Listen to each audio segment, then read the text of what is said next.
That's right. All right. So we're doing the lecture for lesson 3.9. 3.9. It's the fewest number of scripture chapters. Thanks be to God. Okay. So we ended with Ahaz. I introduced you to Ahaz. The reading we go to chapter 17. This is going to be the action-packed conclusion. We're going to see Samaria disappear. That is the northern kingdom of Israel, whose capital now is Samaria, is going to be gobbled up by the Assyrians. The same force that was threatening the southern kingdom. In fact, Ahaz stays out of it. The Assyrians come in and they fight a big battle against Syria and Edom and Israel and crush them. And then come down and gobble up the northern kingdom. Okay, so the incident with Isaiah and King Ahaz is contemporaneous with the end of the northern kingdom. So we'll go back and read that story, and then we're going to read the conclusion of the kingdom of Judah. 721 BC, that the northern kingdom is gobbled up. You know, I'm not a big one for memorizing lots of numbers. The year of David becomes king, easy. The year 1000, okay, BC. That's good to know. When's the Exodus? Well, 1250 BC is right now the dominant number for that. The northern kingdom gobbled up, 721. Southern kingdom gets gobbled up not by the Assyrians, but by the successor to the Assyrians, the Babylonians. Think A before B. Okay? So Assyria before Babylon.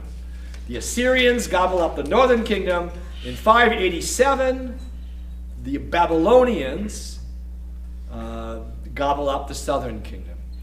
And if that's those few dates and events, get them in order, because they're going to come back again and again, primarily in the prophets. You need to kind of know that to understand the prophets. The prophets aren't just people in church talking about generalities. They're responding to a particular political event, like Ahaz being confronted by Isaiah. I mean, that's Isaiah 7. That's a huge passage in our story. But it's a political event first. Okay? So, 17. In the 12th year of Ahaz, king of Judah, Hoshea, son of Elah, began to reign in Samaria over Israel. He reigned 9 years. He did what was evil in the sight of the Lord, yet not as the kings of Israel who were before him, which I guess means he was not a terrible king, just a bad king. Against him came up Shalmaneser, king of Assyria, and Hoshea became his vassal and paid him tribute. But the king of Assyria found treachery in Hoshea, for he had sent messengers to So, king of Egypt, and offered no tribute to the king of Assyria. Okay, again, geography. That is, I call the isthmus, that little kingdoms lined up between whatever's going on, who's ever in charge of Mesopotamia, and who's ever in charge of Egypt. And so what you did, think about the Cold War, you know? You would play one superpower against the other. I'm watching The Crown. If you ever watch The Crown, I love that there's a scene, there's a program in there where the King of Ghana plays the U.S. against the Soviets, and the Brits get involved in that. It's a wonderful program. It really happened.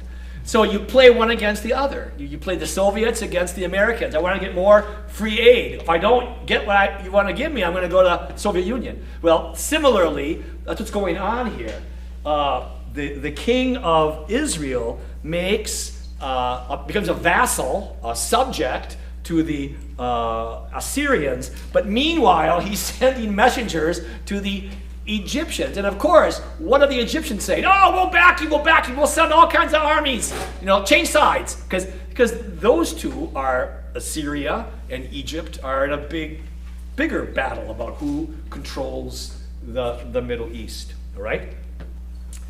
Verse 5. The king of Assyria invaded all the land and came to Samaria, and for 3 years he besieged it. In the 9th year of Hoshea, king of Assyria, in the 9th year of Hoshea, the king of Assyria captured Samaria. Again, Samaria is another nickname for the kingdom of Israel. Like we call Washington, that's a code name for the U.S., so here. And he carried the Israelites away to Assyria and placed them in Hala and on the Habor, the river of Gozan, and in the cities of the Medes. Okay? Look at verse 24. The king of Assyria brought people from Babylon, Cutha, Ava, Hamath, and Sepharvaim, and placed them in the cities of Samaria instead of the people of Israel. And they took possession of Samaria and dwelt in the cities. Then, verse 27. Then the king of Assyria commanded, send there one of the priests whom you carried away. Let them go and dwell there and teach them the law of the God of that land. So what's going on here is the Assyrians would, it was a common element of policy. If you wanted to undercut a kingdom, a petty kingdom, you would move around the people. You would take all the people and scatter them and then import new people because they were dependent on you. So that's what he's doing. He's taking a goodly number of the northern kingdom's peoples and scattering them in his empire and bringing in other people from the empire to take their place. And he sends for a priest to teach them how to honor the God of that region. Because the assumption is gods are territorial. You know, Assyria has its own gods. They're not the gods of Egypt. They're not the gods of Cuba or America. They're the gods of Ashur. And so the king wants the gods of the northern kingdom to be pleased. And so he sends for a priest who teaches this mixed bag of people. Verse 29. But every nation still made gods of its own and put them in the shrines of the high places which the Samaritans had made, every nation in the cities in which they dwell. Verse 32, they also feared the Lord and appointed from among themselves all sorts of people as priests of the high places, who sacrificed for them in the shrines of the Lord of the high places. So they feared the Lord, but also served their own gods, after the manner of the nations from among whom they had been carried away. To this day they do according to the former manner. Now, you just learned something you didn't know before. This is the biblical story of the origin of the Samaritans.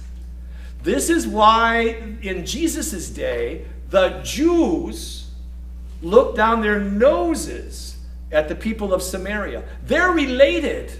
They are related. They're like the poor cousin you have, you know. We've been in jail several times. They read the Torah. They offered sacrifice. But it's in the result of this, you know, you maybe have heard the phrase the lost tribes, the 10 lost tribes. Well, that's referring to the scattering of the peoples. But not all the Israelite people were destroyed or put. They were there, but they had to live with all these other people. And so, according to the mind of the people who wrote this, the Samaritans are our former Israelite cousins who have been dumbed down and made stupid. And that's why we look down. Now, there's more to the story. There was tension back and forth centuries after. But that's the origin of the Samaritans. There are Jewish people there mixed with other people. And they kind of, according to the author of Kings, they lost their identity as Jews. We're the true Jews. They're kind of renegade Jews. Okay? So This explains that tension in the Gospels. Why Jesus avoids going to Samaria. He goes around it. He doesn't go to it. How he uses the Samaritans as an example in the famous parable of the Good Samaritan. A Good Samaritan. Who could have thought of that? Huh? So that's where this is the historical roots to all of that. Okay? Now, you have to go back because we missed something. Maybe you tend to think of this as history books, modern history, which tries to be objective. Not at all. The books of Kings are not objective history. Objective history wants to find human causality. What are the 10 reasons for the Civil War? What are the 16 things that led up to the Revolutionary War? That's what modern historians do. Human causality. Jesus is not the answer to every question, okay, in modern history. This is a theological book. We brought you to the end of the Northern Kingdom, but why? The author is going to tell us why. We skipped over it. Let's go back. Chapter 17, verse 7.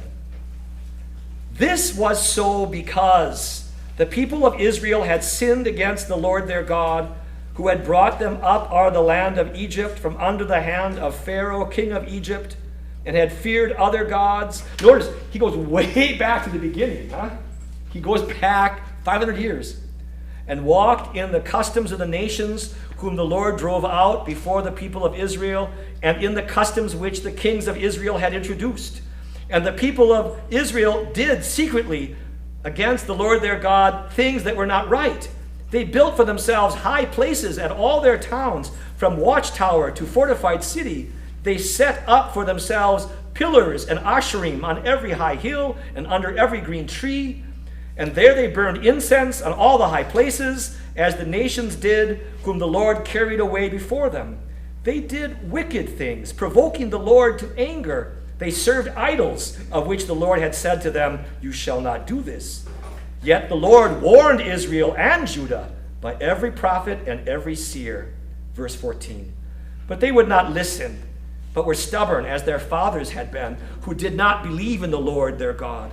They despised his statutes and his covenant that he made with their fathers, and the warnings which he gave them. They went after false idols and became false themselves.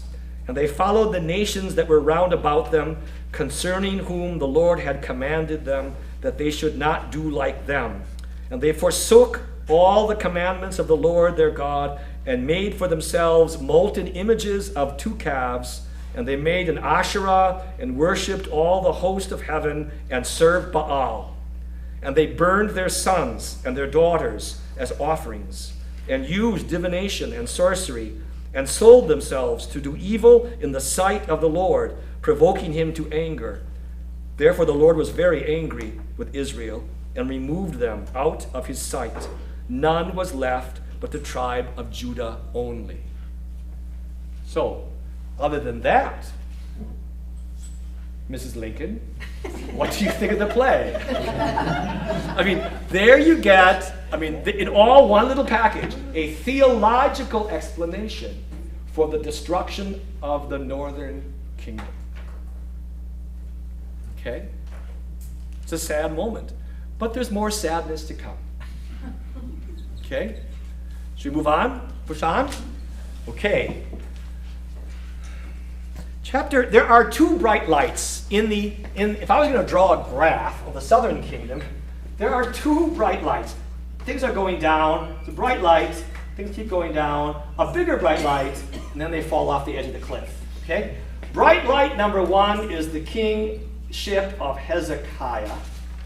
And the big bright light is the kingship of Josiah. Okay, this is the Southern Kingdom now, Judah. Israel is gone. Okay?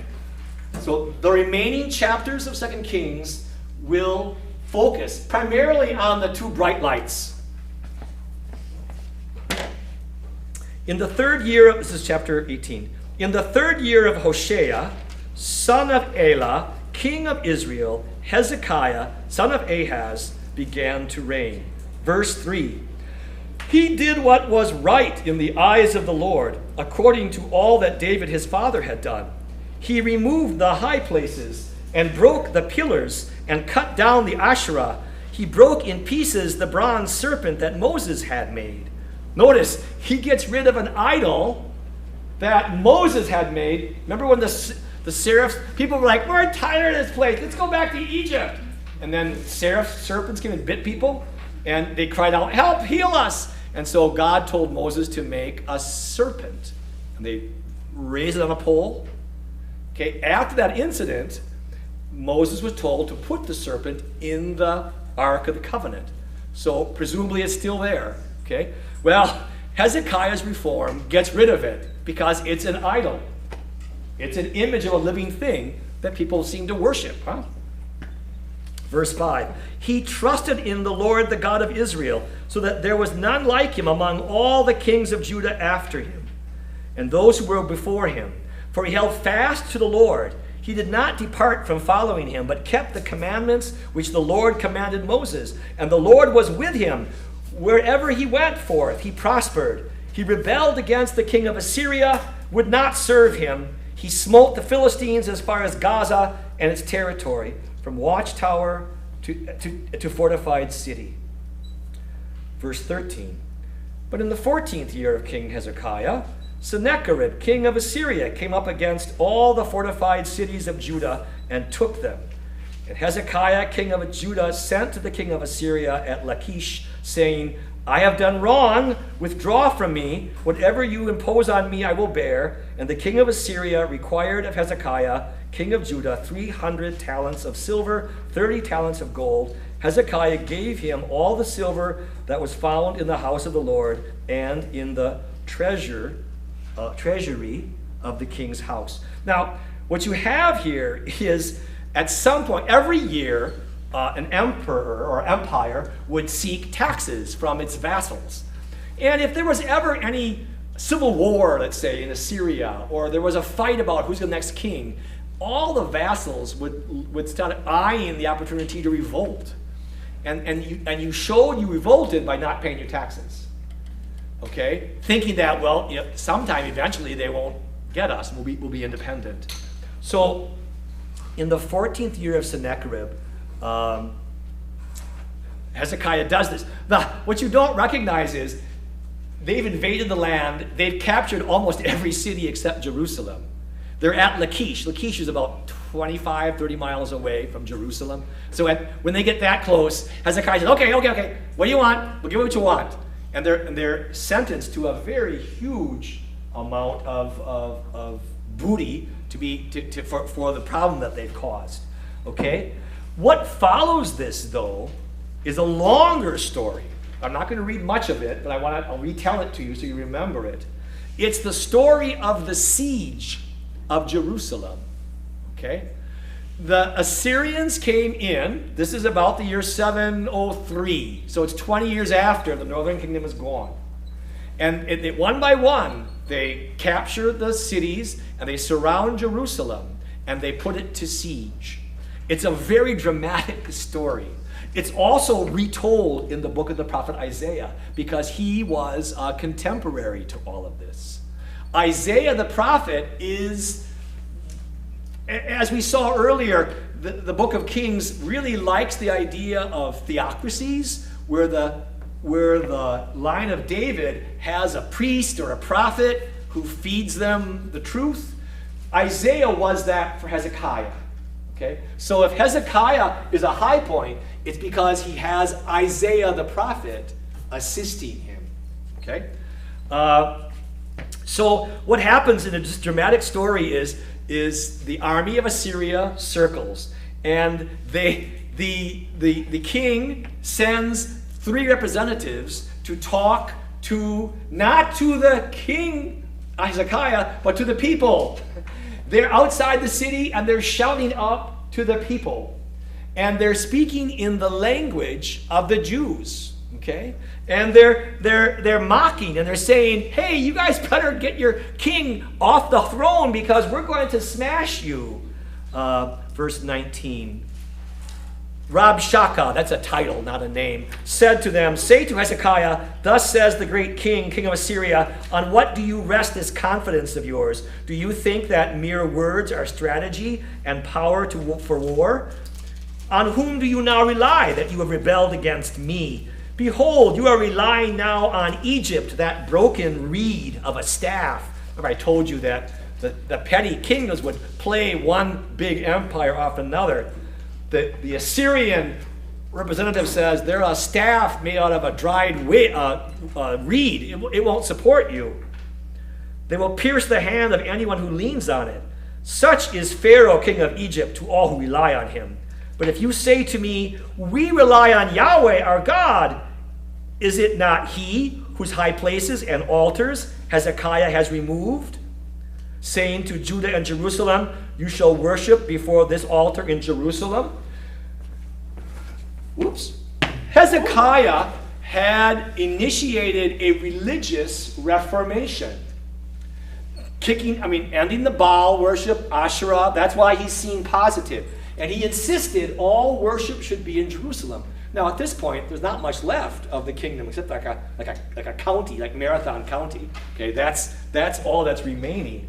And so the Rabshakeh says, your God's abandoned you because your king has shut down all his churches. He makes you all worship in Jerusalem. That's crazy. Verse 25.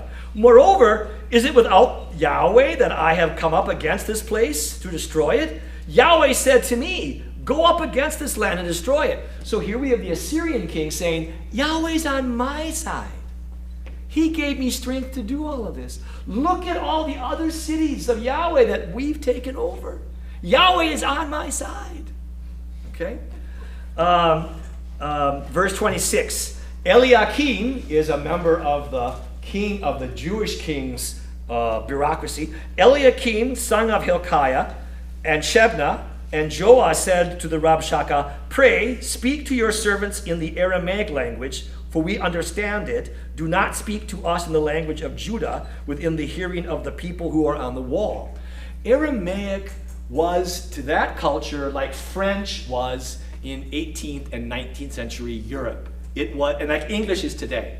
It's the common language of diplomacy. Okay? In the 19th century, 18th century, you had to learn French to be a diplomat. Thomas Jefferson, key example. Huh? In this era, it's Aramaic. And the officials of the Jews are trying to get the officials of the Assyrians to speak the official diplomatic language, not the common language. Why? Because they don't want the people in the city to hear what the Assyrian king is saying. So speak in French. We get French. Speak French. Okay. That's like if you had parents who were German or Polish, grandparents who, when they wanted to talk about something, personal, would switch to Polish, because you didn't know that. Okay. So it's like that. It's the same sort of thing going on here. I love the answer that the guy gives here. He says, verse 27. But the Rabshakeh said to them, has my master sent me to speak these words to your master and to you, and not to the men sitting on the wall who are doomed with you to eat their dung and drink their urine? Isn't that great? Okay. In the end, this whole thing is written in a document and given to the officials of the king, the Jewish king, who take it into Hezekiah. Hezekiah is just losing it, okay? He's just, because he sees no way out of this. He takes the text to the temple. It's a beautiful scene. He takes the text to the temple and he lays it out as if God needs to see it all. Huh? He lays it all out and says, what are we to do about this? Look at chapter 19, verse 14. Hezekiah received the letter from the hand of the messengers and read it. And Hezekiah went up to the house of the Lord and spread it before the Lord. Remember earlier today when we read the blessing of Solomon of the temple? When these bad things happen, when we screw up, when we're going to come here, please meet us when we need you, please. So, well, this is an example of that. Hezekiah prayed before the Lord and said, O Lord, the God of Israel, who art enthroned above the cherubim, you are the God who alone of all the kingdoms of the earth has made heaven and earth. Incline your ear, Lord, and hear. Open your eyes, Lord, and see. Hear the words of Sennacherib, which he has sent to mock the living God.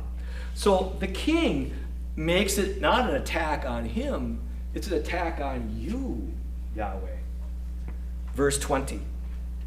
Then Isaiah, son of Amoz, said to Hezekiah, saying, Thus says the Lord, the God of Israel, your prayer to me about Sennacherib, king of Assyria, I have heard. This is the word that the Lord has spoken. She despises you, she scorns you, the virgin daughter of Zion. She wags her head behind you, the daughter of Jerusalem. This is the prophet saying this cities were always feminine. Why? Like in this culture, well, my parents' generation even, and my grandparents especially, women's work was domestic, the house, cleaning, cooking, maybe the money, but the house, raising the kids. Men's work was outside, repair work, painting, mowing, farming. Well, in ancient Israel, it comes from the ancient peoples. Women, so cities are feminine because they're like a house. They've got walls and they've got children. So a city is always perceived as a woman for that reason, okay? So it's the city. She, virgin, Zion, despises you, O Assyrian king. She wags her head behind you, does the daughter of Jerusalem. So there's this long poem from Yahweh throughout the prophet saying, you're going to lose bad, O Assyrian king. Then what happens? Well, look at verse 29. This shall be the sign for you. This year you shall eat what grows of itself. In the second year, what springs of the same. Third year, sow and reap and plant vineyards and eat their fruit. And the surviving remnant of the house of Judah shall again take root downward and bear fruit upward. For out of Jerusalem shall go forth a remnant, out of Mount Zion a band of survivors. The zeal of the Lord will do this. What the chapters go on to say is that God sends an angel that affects the army of Sennacherib with a plague.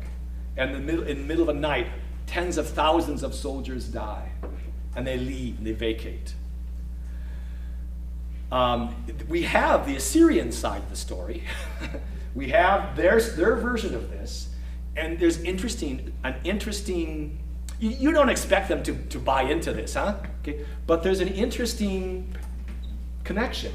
The Assyrians do not pretend to have captured the city. They didn't capture the city. Modern historians probably think there really was a plague of some sort, a COVID of their day, COVID-14 or 12. and that, armies outside, camping outside, using streams for water and for toilets. I mean, disease is a very common thing. But in any case, Jerusalem got a plague when they needed it. And the Assyrian army disappeared. Now, we saw earlier, Hezekiah pays a tremendous tax, but the kingdom remains. This is going to be huge because people remembered this later. When other forces attacked Jerusalem, remember how God protected us. Yeah, it was tough and the outlying cities got eaten up and spit out, but God protected his temple. Remember this. Jeremiah he's going to say, you keep saying, the temple of the Lord, the temple of the Lord, the temple of the Lord. Don't think God is going to protect you because of the temple. But that idea that the temple was God's house and sacrosanct and God would let no one conquer it is rooted in this incident. Okay?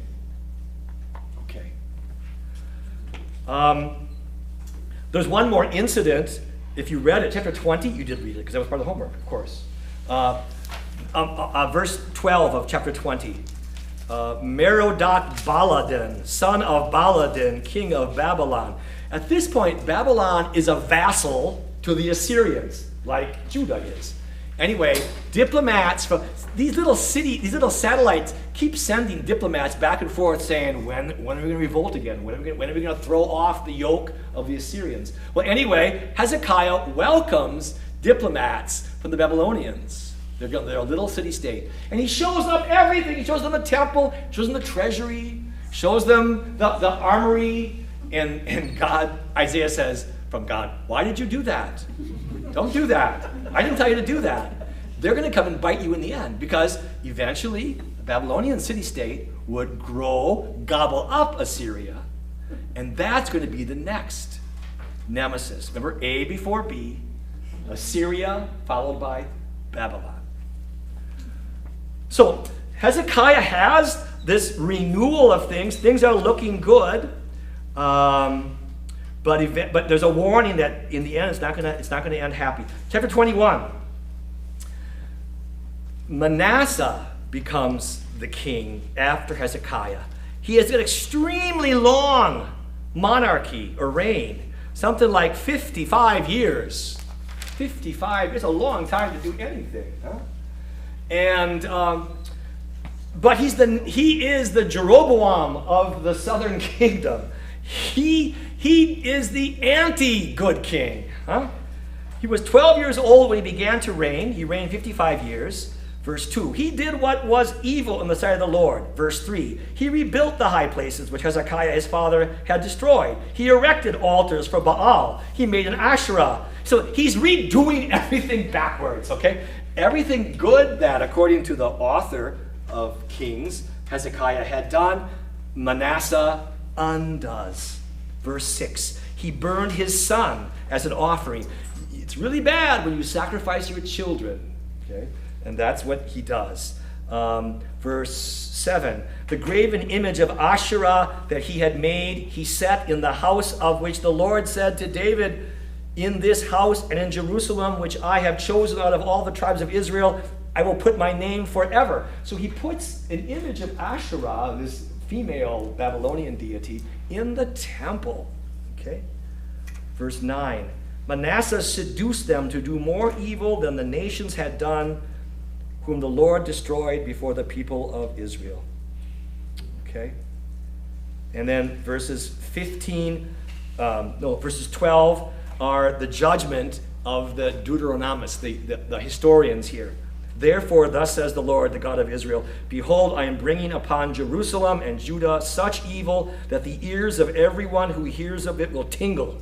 I will stretch over Jerusalem the measuring line of Samaria and the plummet of the house of Ahab. I will wipe Jerusalem as one wipes a dish, wiping it and turning it upside down.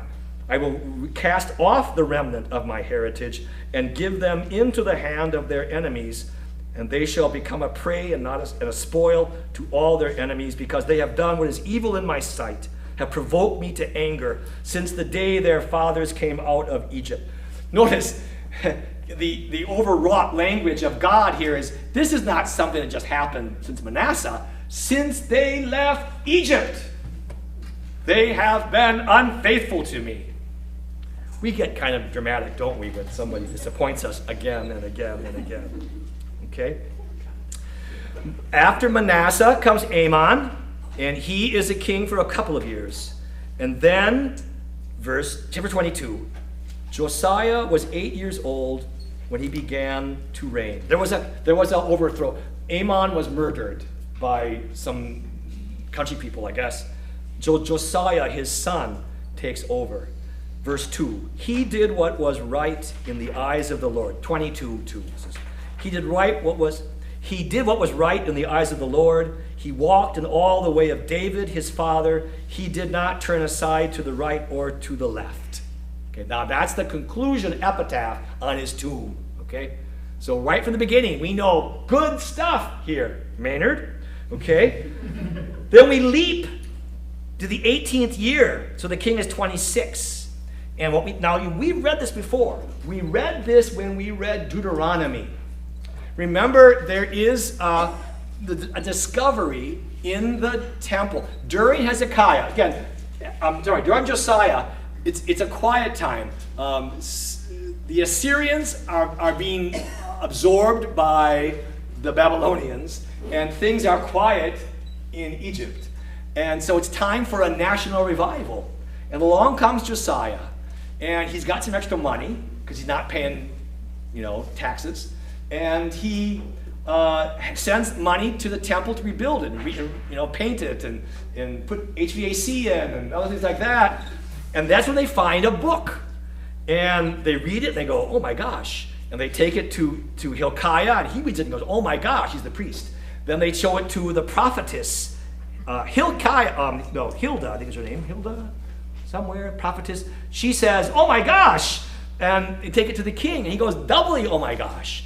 It's the book of Deuteronomy, I think, which says, if you worship many gods, if you have many, altars all over the place, if you don't worship the one God, Yahweh, if your children marry other, religions, bad stuff's going to happen. And this sounds like their story.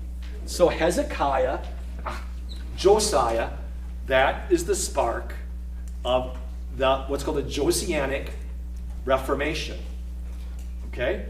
And you think, oh gosh, the story's going to end happily, you think. And again, you can read it all in detail. We read it before, but and check your footnotes, because you'll see references back to Deuteronomy.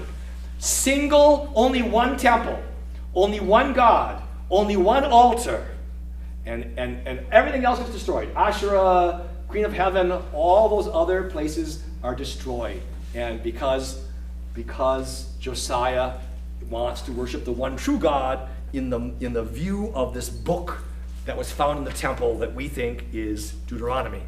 Unfortunately, at this point, Babylonia is marching up the Euphrates and the Tigris. And the Babylonians are, and they reach out to the only helper they possibly can, their old enemy, Egypt.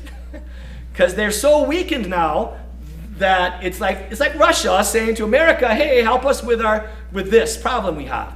And so the Egyptians send an army up to assist the remnant of the Assyrian Empire. And at this point, Josiah says, "Stop! This is my kingdom!" And he gets killed at the city called Megiddo. Megiddo. This is important. Megiddo. It's a very ancient city. I mean, a place of cities all the time. Megiddo. It's by a mountain, and the word for mountain in Aramaic is Har. Har Megiddo. Armageddon in Revelation comes from that. A place where a terrible thing happened. Everything was coming up roses, and then not. All right. Now, what happens after this? First, again, the names, look at the names at the end of the Judean monarchy. You see Josiah, okay? He was the one, he was the reformer. Everybody thought it was going to be wonderful. He is JFK, I guess, if you know. Then his son, Jehoahaz, takes over. But the Egyptians don't, the Egyptians now are in control. They're going to say, no, we're going to appoint who's going to be king. So they dethrone Jehoahaz, and they put Jehoiakim on, who is his brother. And he reigns for 9 years. And then by this time, the Babylonians have absorbed the Assyrians, and now they're coming down, and they're pushing back at the Egyptians. Jehoiakim is smart enough to die before the capital is conquered, but his son Jehoiakim, and again, mnemonic, M before N. So Jehoiakim is the father, Jehoiakim is the son. He just gets on the throne, and the Babylonians take the city. They don't destroy it. The Jews surrender. Jehoiakim gets shipped to exile. The first exile, the first great mass migration of the best people, the educated people, the electricians, the plumbers, the bureaucrats, people who can read. They send them all away. That's how the Babylonians tried to undercut a kingdom that had been a vassal. So Jehoiakim reigns, and then the Babylonians take the city, and they get rid of him, And they put his uncle, Zedekiah, on the throne. And Zedekiah, he's a weak king. He reigns for about 10 years. He's constantly being pulled this way and that way. The Egyptians are still talking to him in his ear. The Babylonians are in charge. He also has a relationship with a prophet. Isaiah's long dead. It's Jeremiah. In the end, the king, though he's a weak man, and he lets the nobles kind of push him around. And so let's look at chapter 25. Zedekiah rebelled against the king of Babylon. He thought the Egyptians were going to help. In the 9th year of his reign, in the 10th month, on the 10th day of the month, Nebuchadnezzar, king of Babylon, came with all his army against Jerusalem. Verse 3. On the 9th day of the 4th month, the famine was so severe in the city that there was no food for the people of the land. Then a breach was made in the city. The king with all the men of war fled by night by the way of the gate between the two walls. Verse 5. But the army of the Chaldeans, Chaldea is another biblical word for Babylon, okay, pursued the king and overtook him in the plains of Jericho, and all his army was scattered from him. Verse 9. And he burned the house of the Lord, that's Nebuchadnezzar, and the king's house, and all the houses of Jerusalem.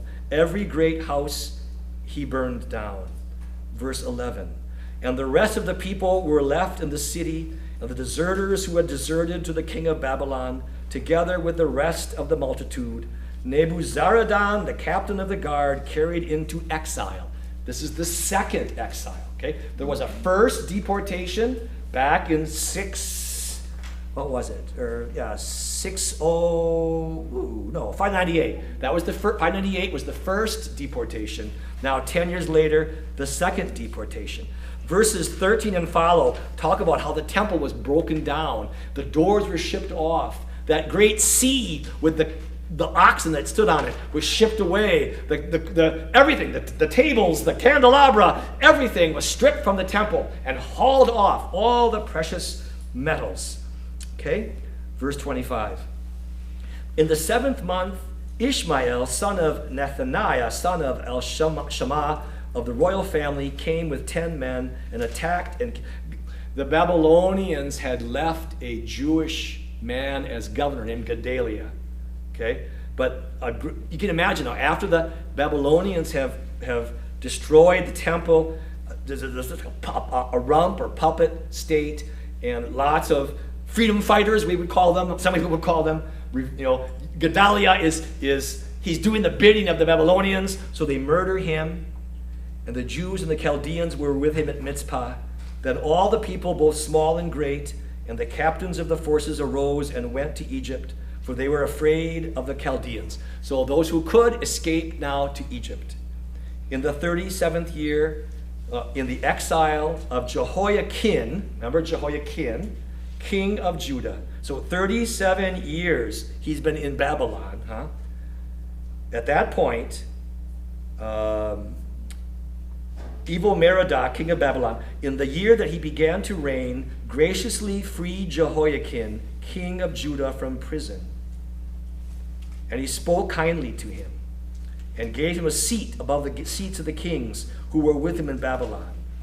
So Jehoiakim put off his prison garments, and every day of his life he dined regularly at the king's table, and for his allowance, a regular allowance was given him by the king, every day a portion, as long as he lived. Thus ends the book of Kings.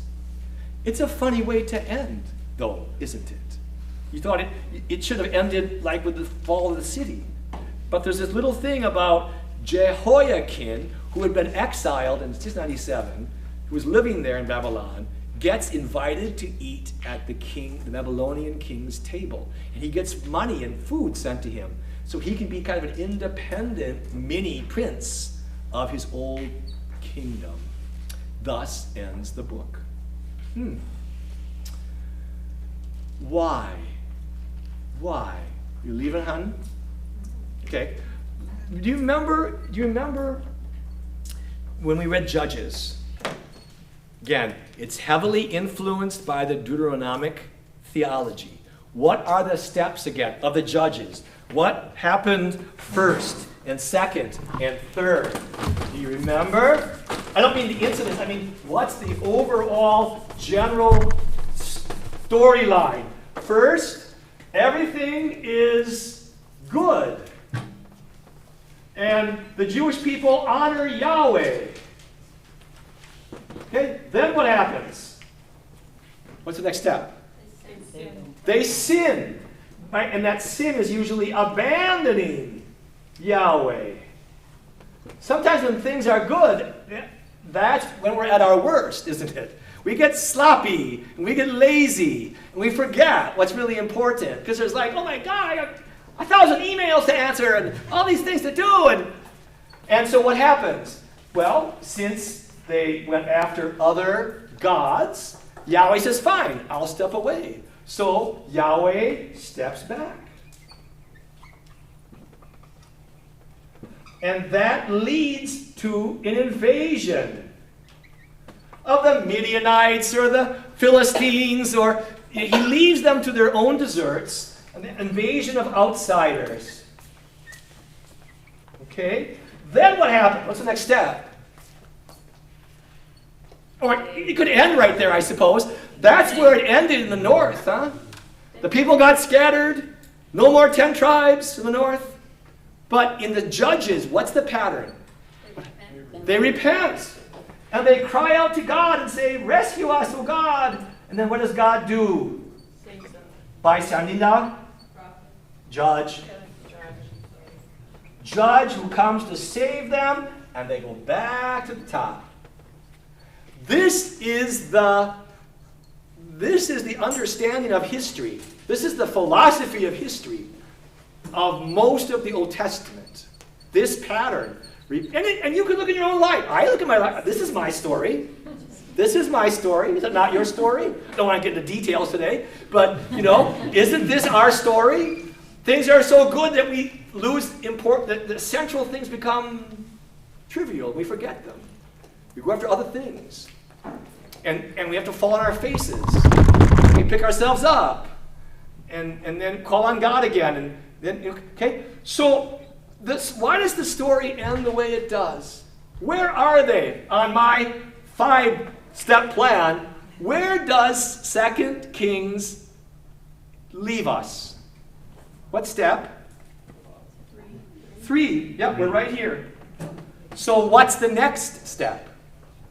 Repentance. Now, that may seem simplistic to you in a sense that history is driven by our relationship to God, but it's everything to the authors, the Deuteronomists.